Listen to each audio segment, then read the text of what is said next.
আপনাদের সকলের প্রিয় লিজার আজকে বার্থডে। তো আজকে বার্থডে মেনুটা দেখাচ্ছি এবং ও কি খুশি।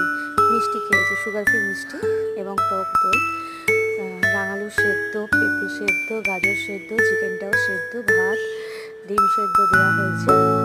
ওকে এরকমভাবে বসে খাওয়ানোর অনেক চেষ্টা করেছিলাম টুপিটা পরিয়ে, কিন্তু বুঝতেই তো পারছেন ছটপটে বাচ্চা, ওটা নিতে পারছে না। ও ভাবছে কী হচ্ছে, জীবনে প্রথম টাইম এরকমভাবে এত কিছু।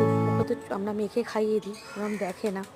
তো খুব এক্সাইটেড এবং আমরা খুব খুশি যে যাকে অ্যাটলিস্ট বসে ভদ্রভাবে বসেছে, আসনে বসেনি, আসনের বাইরে বসছে, কিন্তু বসছে, এটা আমি খুব খুশি হয়েছি। আস্তে আস্তে আর একটু বড় হয়ে যাচ্ছে, চেষ্টা করছি ও আপনাদের সকলের কাছে এভাবে ভিডিওগুলো পোস্ট করার, দেখানোর, ওর অ্যাক্টিভিটিগুলো, ও যেগুলো ভালোবাসে সেগুলো শেয়ার করি। আশা করি আপনারাও সকলে ওকে খুব ভালোবাসেন। আমি যথাসাধ্য ওর সব কিছু তুলে ধরার চেষ্টা করি। ও কীভাবে ঘুমাচ্ছে, ওর বাবাকে কীভাবে আদর করছে, ওর দাদার সাথে কীভাবে মানামারি করছে, কী খেলছে, সব কিছু ভিডিও দিই।